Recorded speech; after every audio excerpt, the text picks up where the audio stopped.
ශ්‍රී ලංකාවේ ප්‍රථම වරට SLT 4G වෙතින් දැන් Pure TV නරඹන්න.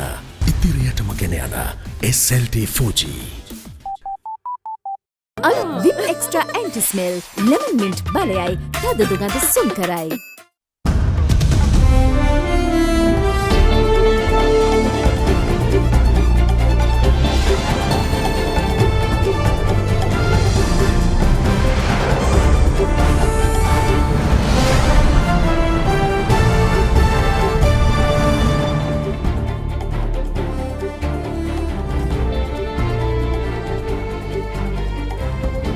අයිබෝවන් ඔබ අද දෙරන මධ්‍යහන ප්‍රවෘත්ති ප්‍රකාශය සමගින් සවිස්තර පුවත්වලට ප්‍රථමයෙන් අවධානය සිරස්තල වෙතට.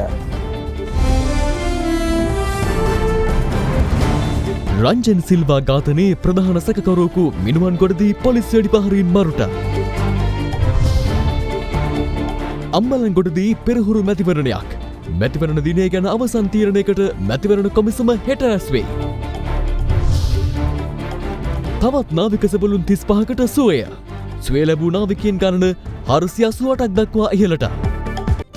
ඇල්කොහොල් අඩංගු හෑන්ඩ් සැනිටයිසර් භාවිත කරන්න. ලෙඩ රෝග ඇති කරන විෂ බීජවලට එරෙහිව සටන් කරන්න. හඳුන්වා දීමේ මිල රුපියල් 350යි.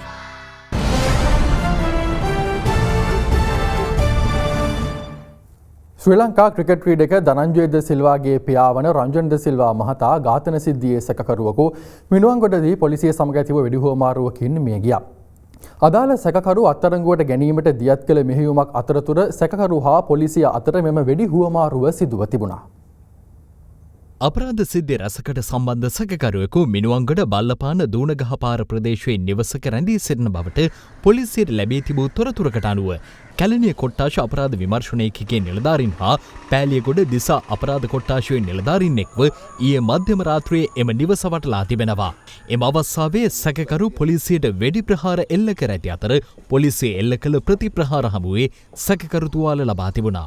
ඒ අනුව සැකකරු දිවුලපිටිය රෝහලට ඇතුළත් කිරීමෙන් පසු මිය ගිය අතර ඔහු සම්පත් වෙන්න කොන් නොහොත් රාජා විමලධර්ම නැමැත්තා බවට හඳුනා ගැනුණා. සැකකරු සතුව තිබී මිලිමීටර 9 වර්ගයේ පිස්තෝලයක්ද සොයාගෙන ඇති අතර 50 හැවිරිදි ඔහු විවිධ අන්වර්ථනාම වලින් පෙනී සිටි අපරාධකරුවෙකු බව පොලිසිය සඳහන් කළා. ඔහු 2018 මැයි 24 වෙනිදා සිදු වූ ශ්‍රී ලංකා ක්‍රිකට් ක්‍රීඩක ධනංජය ද සිල්වාගේ පියාවන රංජන් ද සිල්වා මහතා ඝාතන සිද්ධියේ සැකකරුවෙකු වනවා. දෙහිවල ගල්කිස්ස මහනගර සභාවේ නාගරික මන්ත්‍රීවරයෙක් වූ රංජන් ද සිල්වා මහතාට වෙඩි තබා තිබුණේ ඔහුගේ පුත් රමල් සමග තිබූ ආරවුලක් මත බව පසුව අනාවරණ කර ගැනුණා. පාතාල නායක කුඩු අංජුගේ සැලස්මක් මත මෙම වෙඩි තැබීම සිදු කළ බවට රමල් ද සිල්වා චෝදනා කර සිටියා.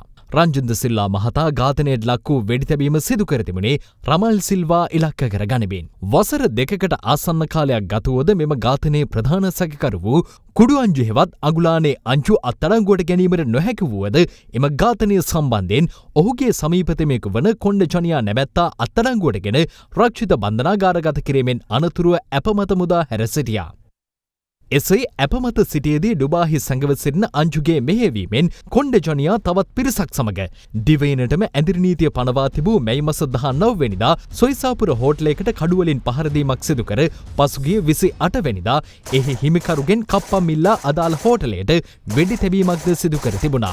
සිද්ධිය සම්බන්ධයෙන් ලියනගේ ජනිත් හෂාන් විමලවීර නොහොත් කොණ්ඩ ජනියා නැමැති 34 හැවිරිදි පුද්ගලයෙකු ඇතුළු සැකකරුවන් 8 දෙනෙක් අත්අඩංගුවටගෙන රක්ෂිත බන්ධනාගාරගත කෙරුණු අතර සිද්ධිය සම්බන්ධයෙන් තවදුරටත් විමර්ශන සිදු කරනවා. ඊයේ අත්අඩංගුවට ගැනීමට යාමේදී ජීවිතක්ෂයට පත් වූ සැකකරු පසුගිය මාසයේ සොයිසාපුර හෝටලයකට එල්ල වූ ප්‍රහාරයට සමගතාවක් පවතීද යන්න පිළිබඳව පරීක්ෂණ ක්‍රියාත්මක බව පොලිස් මාධ්‍ය කොට්ටාසය සඳහන් කළා. COVID-19 රෝගය වැළඳුණු තවත් වැළඳගලයන් 13 දෙනෙකු හඳුනා ගැනීමත් සමග මෙරට සමස්ත රෝගීන් සංඛ්‍යාව 1814 දක්වා ඉහළ ගොස් තිබෙනවා. ඒ අනුව මේ වන විට රෝගීන් 912 දෙනෙකු රෝහල්ගතව ප්‍රතිකාර ලබන බවයි සෞඛ්‍ය අමාත්‍යාංශය සඳහන් කළේ. මේ අතර තවත් නාවික සෙබළුන් 35 දෙනෙකු සුවය ලැබීමත් සමග සුවය ලැබූ නාවිකයින් ගණන 488ක් දක්වා ඉහළ ගොස් තිබෙනවා. COVID-19 ආසාදිතයින් ඊයේ දිනේදී මෙරටින් වාර්තා වුණේ 13 දෙනෙකු පමණයි. හඳුනාගත් එම ආසාදිතයින් අතරින් 9 දෙනෙකුම නාවික හමුදා සමාජිකයන් වන අතර ඉන් 30 දෙනෙකු පොම්පෙමඩු නිරෝධායන මධ්‍යස්ථානයේත්, 2 දෙනෙකු වැලිසිර නිරෝධායන මධ්‍යස්ථානයේත්, තවත් අයෙකු පෙරීමඩු නිරෝධායන මධ්‍යස්ථානයේත් සිටින අයයි. සෙසු නාවික හමුදා සාමංචකයන් දෙදෙනාද නිරෝධායනයට ලක්වෙමින් සිටි අය වනවා. ඒ දිනේ හඳුනාගෙනු අනෙක් රෝගීන් සිව් දෙනා අතර රුසියාවේ සිට පැමිණ පිටිපන නිරෝධායන මධ්‍යස්ථානයේ සිටි පුද්ගලයන් දෙදෙනෙකු සහ කුවේට් සිට පැමිණ මින්නේරිය නිරෝධායන මධ්‍යස්ථානයේ සිටි පුද්ගලයෙකුද වනවා. කෙසේ වෙතත් පළමු ආසාදිත නාවික සෙබලා වාර්තා වූ 1 අප්‍රේල් 22 වෙනිදා සිට අද දක්වා ගත වූ දින 47 තුළ වාර්තා වන සමස්ත ආසාදිත නාවික සෙබළුන් ගණන 851ක්. එමෙන්ම අද තවත් ආසාදිත නාවික හමුදා සමාජිකයන් 35 දෙනෙකු සුවය ලැබීමත් සමග මේ වන විට සුවය ලැබූ මුළු නාවික හමුදා සමාජිකයන් ගණන 488ක් දක්වා ඉහළ ගොස් තිබෙනවා. මේ වන විට වාර්තා වන මෙරට සමස්ත කොවිඩ් ආසාදිතින් ගණන 1814ක්. කොවිඩ්-19 නිසා මෙරට සිදු වූ මරණ සංඛ්‍යාව 11ක් වන අතර මේ වන විට පූර්ණ සුවය ලැබූ සංඛ්‍යාව 891ක්. වෛරසය ආසාදිත 912 දෙනෙකු තවදුරටත් කොවිඩ්-19 ප්‍රතිකාර මධ්‍යස්ථාන 11ක ප්‍රතිකාර ලබනවා. කොවිඩ්-19 ආසාදනයේ වී කත්තන්කුඩි මූලික රෝහලේ ප්‍රතිකාර ලැබෙමින් සිටි තවත් නාවික හමුදා සමාජිකයන් 13 දෙනෙකු පූර්ණ සුවය ලබා ඒ පස්වරුවේ දියතලාව නාවික හමුදා කඳවුරට යොමු කෙරුණා. කෙසේ වෙතත් කත්තන්කුඩි මූලික රෝහල තුල කොවිඩ්-19 ආසාදිත හමුදා සමාජිකයන් 16 දෙනෙකු සහ කුවේට් සහ ඩුබායි සිට පැමිණි වෛරස් ආසාදිත 63 දෙනෙකු තවදුරටත් ප්‍රතිකාර ලබන බව වාර්තා වෙනවා. මේ අතර නෞකාවක කාර්ය මණ්ඩලයේ මාරු කිරීම සඳහා ඉන්දියාවේ මුම්බායිහි සිට විශේෂ ගුවන් යානයකින් නාවිකයින් 86 දෙනෙකු ඊයේ රාත්‍රියේ දිවයිනට පැමිණ තිබෙනවා. ඉන්දියාවේ මුම්බායිහි සිට ඊයේ රාත්‍රියේ පැමිණි මොවුන් PCR පරීක්ෂණයට භාජනය කර නිරෝධායන සඳහා යොමු කර තිබෙනවා. මේ අතර එංගලන්තයේ රැඳී සිටි ශ්‍රී ලාංකිකයන් 278 දෙනෙකු ශ්‍රී ලංකන් ගුවන් සේවයේ විශේෂ ගුවන් යානයකින් අදාළුම දිවයිනට පැමිණියා.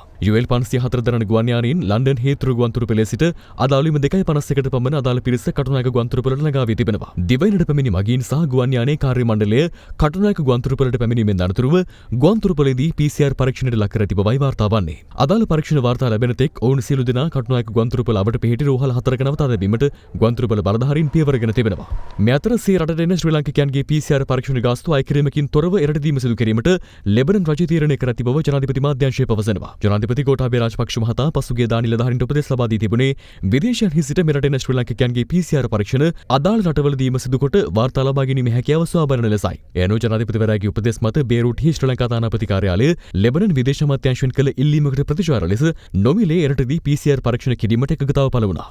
මේ අතර හෙට සිට බස්නාහිර පළාත තුළ මන්තීරු නීතිය යළි ක්‍රියාත්මක කරන බව බස්නාහිර පළාත භාර ජ්‍යෙෂ්ඨ නියෝජ්‍ය පොලිස්පති දේශපන්දු දෙන්නකෝන් මහතා පවසනවා. පළමු නියම ව්‍යාපෘතියක් වශයෙන් මොරටුවේ සිට පිටකොටුව දක්වා බස් රථ ප්‍රමුඛතා මන්තීරුව හෙට දවසේදී ක්‍රියාත්මක කරනවා. විශේෂයෙන් ඒ මන්තීරුව ගමන් කිරීම සම්බන්ධයෙන් මහ ජනතාවට කියා දීම එහෙම නැත්නම් උපදෙස් දීම සහ ඒවා උල්ලංඝනය කරන පිරිස් පොලිසිවල උපදෙස් පත් සඳහා කැඳවලා නැවත දැනුවත් කිරීම තමයි හෙට දින සිදු කරන්නේ. ඒ නිසා අපි මේ වෙලාවේ සියලු දෙනාගෙන් ඉල්ලීම් කරනවා කොළඹ සහ අවට ප්‍රදේශවල මහා මාර්ගවල ගමන් කිරීමේදී නියමිත මන්තීරුවේ ගමන් කරන්න. ඒ වගේම බස් රථ ප්‍රමුඛතා මන්තීරුවේ තමයි බස් රථ සහ මගී ප්‍රවාහන වාහන ගමන් කළ යුත්තේ. එය උල්ලංඝනය කර රියදුරු මහතුරුන්ට හෙට සිට අපි යම්කිසි කාල සීමාවක් දක්වා අවවාද කරලා ඒ අයව ඒ මාර්ගයේ යෙදවීමට ක්‍රියා කරනවා. කිසියම් කාල සීමාවකින් පසුව ඒ සම්බන්ධව නීතිය ක්‍රියාත්මක කිරීමට බලාපොරොත්තු වෙනවා. කෙසේ වෙතත් පොදු ප්‍රවාහන සේවා සම්බන්ධව ගනු ලබන අවසාන තීරණය ජනාධිපතිවරයා සමග හෙට පැවැත්වුණු සාකච්ඡාවෙන් පසුව ගන්නා බව මගී ප්‍රවාහන කළමනාකරණ අමාත්‍ය මහින්ද අමරවීර මහතා නිවේදනයක් නිකුත් කරමින් පවසනවා. ඉදිරි මහමැතිවරණය පැවැත්විය යුතු ආකාරය සම්බන්ධයෙන් අවබෝධයක් ලබා ගැනීම උදෙසා පවත්වන විශේෂ පෙරහුරු මැතිවරණය අම්බලන්ගොඩ විලේගොඩ ධම්ම යුක්තිකාරාම විහාරස්ස ධර්මශාලාවේදී අද පැවැත්වුණා. ඒ නිරෝධායන නීතිවලට අනුව මූලික සෞඛ්‍ය නිර්දේශ අනුගමනය කරමින් නිරෝධායන නීතිවලට අනුව මූලික සෞඛ්‍ය නිර්දේශ අනුගමනය කරමින් මැතිවරණය පැවැත්විය යුතු ආකාරය පිළිබඳව අවබෝධයක් ලබා ගැනීම සඳහා පවත්වන විශේෂ පෙරහුරු මැතිවරණය අද පැවැත්වුණා. ඒ අම්බලන්ගොඩ විලේගොඩ ධම්ම යුක්තිකාරාම විහාරස්ථ ධර්මශාලාවේදී පෙරවරු 10 සිට දහවල් 12 දක්වා කාලය තුල මේ පැවැත්වුණා. මෙම පෙරහුරු මැතිවරණය පැවැත්වීමේ අරමුණ වූයේ සෞඛ්‍ය ආරක්ෂිත ලෙස ඡන්ද මධ්‍යස්ථාන සකස් කරගන්න ආකාරය සහ සෞඛ්‍ය ආරක්ෂිතව එක් ඡන්දදායකයෙකුට ඡන්දය ප්‍රකාශ කිරීම සඳහා ගතවන කාලය පිළිබඳව පරීක්ෂා කිරීමයි. banding kata dan jadi bagi itu di mana ya ada yang pada foto udah dia namanya si lega ya tapi kalau kita kan dapat kan itu kata කල්පනා වෙන ඉන්දුවනේ පළවෙනි එකකු අංකේ කියනවා ඔයා කල්පනා වෙන පොත රැප්පලා ඉන්නේ ඔයා කල්පනා වෙන දැන් මම පෑන අරගෙන ආවේ ඉල්ලගෙන ආවේ පෑන. දැන් මම මේ පෑන අරගෙන යන්න බෑ. හරි. ඒක පාවිච්චි කරපු පෑන මම මේක උත්තර කියලා යනවා. ඡන්දායකයාගේ වගකීම තමයි ඡන්ද පත්‍රිකාව පිටියට දාන්න ඉස්සෙල්ලා ඡන්ද පත්‍රිකාවේ පිටපත තියෙන නිල ලකුණ ජේසි ඡන්ද ස්ථානාධිපතිට පෙන්නලා තමයි පිටියට දාන්නේ.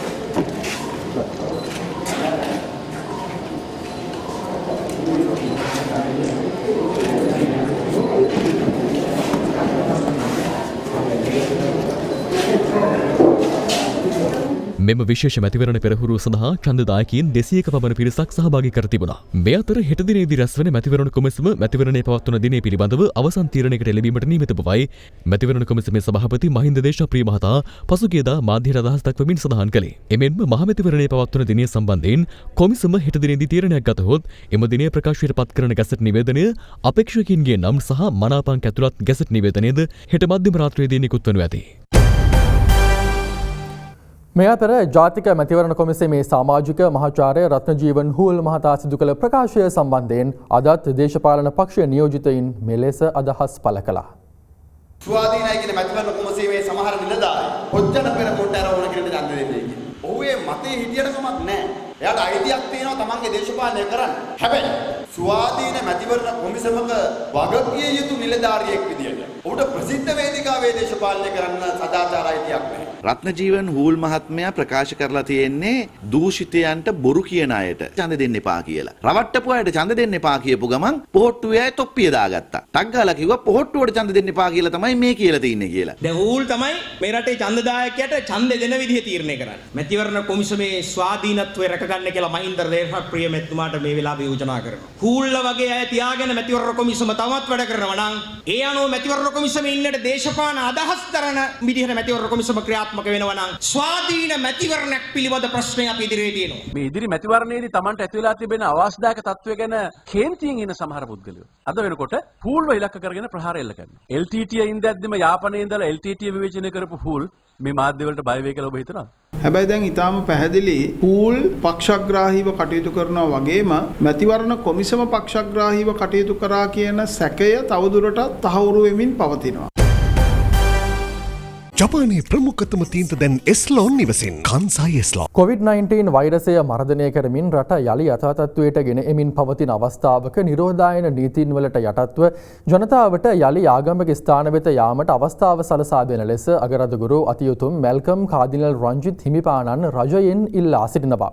මීගමුව මහාවීදියේ ශාන්ත මරියා දේවස්ථානයේ අද පෙරවරුවේ ඉරුදින දිව්‍ය පූජා යාගය සිදු කරමින් උන්වහන්සේ මේ බව සඳහන් කළා.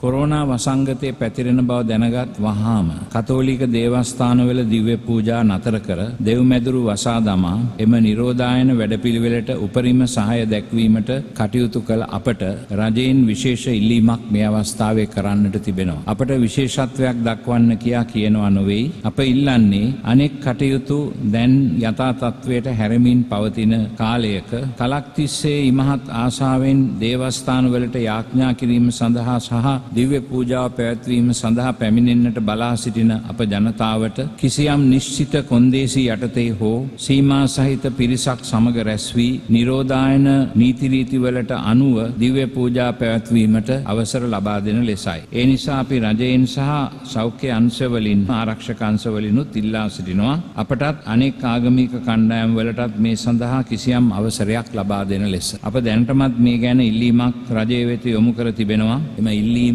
විශේෂාකාරයෙන් සලකා බලන ලෙස මම ජනාධිපතිතුමා ඇතුළු අනෙකුත් සියලුම උදවියගෙන් ඉල්ලීමක් කර සිටිනවා අපේ ජනතාව වෙනුවෙන්. COVID-19 වෛරස අවදානම තවමත් පවතින පසුබිමක මෙරට ජනතාවගේ සුරක්ෂිතතාව වෙනුවෙන් මනුසත් දෙරණ තවත් ජාතික මෙහෙවරක් ආරම්භ කර තිබෙනවා. ඒ ශ්‍රී ලංකා ටෙලිකොම් සහ මොබිටෙල් ආයතන සමග අත්වැල් බැඳ ගනිමින්. COVID-19 වෛරස් අවදානමින් ආරක්ෂාවීම සඳහා මුඛාවරණ පැළඳීමේ වැදගත්කම සෞඛ්‍යංශ පසුගිය කාලයේ දිගින් දිගටම පෙන්වා දුන්නා. ඒ අනුව මුඛාවරණ පැළඳීමේ වැදගත්කම පිළිබඳව ජනතාව දැනුවත් කිරීම සහ ඒවා නොමිලේ බෙදා දීමේ නව වැඩසටහනක් වෙනුවෙන් මනුසත් දෙරණ අද දිනේදී ශ්‍රී ලංකා ටෙලිකොම් සහ මොබිටෙල් ආයතන සමග අත්වැල් බැඳගත්තා. එහි කිවිසුම අදාළ පාර්ශ්ව අතර හුවමාරු කර ගැනීම දෙරණ ප්‍රධාන කාර්යාලයේදී සිදු වුණා. ඒ නියෝජ්‍ය පොලිස්පති අජිත් රෝහණ, ශ්‍රී ලංකා ටෙලිකොම් අධ්‍යක්ෂ සහ ප්‍රධාන විධායක නිලධාරී ලලිත් සෙනවිරත්න සහ දෙරණ මාධ්‍යජාලයේ විධායක අධ්‍යක්ෂ මාධව වඩවල යන මහතුරුන්ගේ සහභාගීත්වයෙන් මනුසත් දෙරණ සහ ශ්‍රී ලංකා ටෙලිකොම් සමූහ ආයතනය සහ මොබිටෙල් සමාගම සමග මේ කාර්යයට සහභාගී වීම ගැන අපි බොහොම සන්තෝෂයි. ඒ වගේම අපිට ශ්‍රී ලංකා පොලිසියෙන් ලැබෙන සහයෝගය මේ ගැන අපි මේ වෙලාවේ මතක් කරන්න ඕනේ. මනුසත් දෙරණට අපි ස්තුතිවන්ත වෙනවා මේ කාර්යයට අපි සහභාගී කර ගැනීම ගැන. මනුසත් දෙරණ වැඩසටහන යටතේ මම හිතන්නේ අද දිනේදී ආරම්භ කරපු මේ ක්‍රියාවලිය ඊටාම හොඳ අවශ්‍ය ක්‍රියාවලියක් හැටියට මේ මොහොතේ අත්‍යවශ්‍ය ක්‍රියාවලියක් හැටියට අපි දකින්නේ. ඒකට හේතුව මේ කොවිඩ් වසංගතය පිළිබඳ උවදුර තාම ලෝකයෙන් දුර වෙලා නැහැ. අපි පාලනය කරලා තිබුණාට ඉතින් ඒ නිසා මේ සඳහා ශ්‍රී ලංකා ටෙලිකොම් සහ මොබිටෙල් ආයතන ඒ දායකත්වය දැක්වීමත් ඉතා සුවිශේෂ දෙයක් හැටියටයි අපි සලකන්නේ. හෙට උදෑසන කොළඹ මැනින් වෙළඳ මධ්‍යස්ථානයේ අසලින් මෙම වැඩසටහන ආරම්භ වෙනවා. මනුස්සත් දෙරණ සියල්ලට ප්‍රථම මිනිස්කම. රටවටා තවත් තොරතුරු කෙටියෙන් දැන්.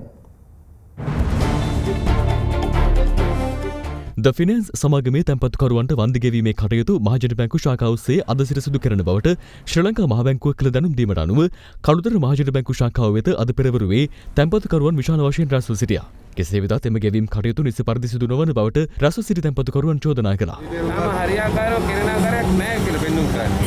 ඓතිහාසික රුහුණු මහා කතරගම දේවාලයේ වාර්ෂික ඇසළ මංගල්‍යය සඳහා කප්සිටුවීමේ චාරිත්‍රය ඊයේ සිදු කෙරුණා. ඒ රුහුණු මහා කතරගම දේවාලයේ බස්නායක නිලමේ දිල්රුවන් රාජපක්ෂ මහතාගේ අධීක්ෂණය යටතේ සෞඛ්‍ය අංශවලින් සහ අතිගත ජනාධිපතිතුමා විසින් දෙන සෞඛ්‍ය විධි විධාන ඔස්සේ සහ ඒ ගන්න තීන්දුව අනුව ඇසළ මංගල්‍ය පැවැත්වීමට අපි තීරණය කරනවා.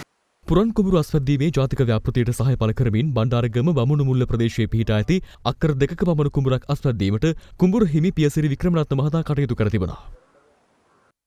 ගල්කිස්ස වෙරළට කැලිකස්සල ගසා ගැනීමේ සිද්ධිය සම්බන්ධයෙන් සිදු කරන පරීක්ෂණ කටයුතු වලට අදාළව වැඩබරන පොලිස්පති සී.ඩී. වික්‍රමරත්න සහ පරිසර කටයුතු භාර නියෝජ්‍ය පොලිස්පති මුදිත පුස්සල්ල යන මහතුරුන් ගල්කිස්ස මුහුදු තීරයේ නිරීක්ෂණ චාරිකාවකට අද පෙරවරුවේ එක්වුණා. ඒ සමගින් මධ්‍යහන පුවත් ප්‍රකාශය නිමාවට පත් වනවා. විවෘතයි ඔබට අපගේ වෙබ් අඩවිය www.adaderana.lk. සුබ දවසක්.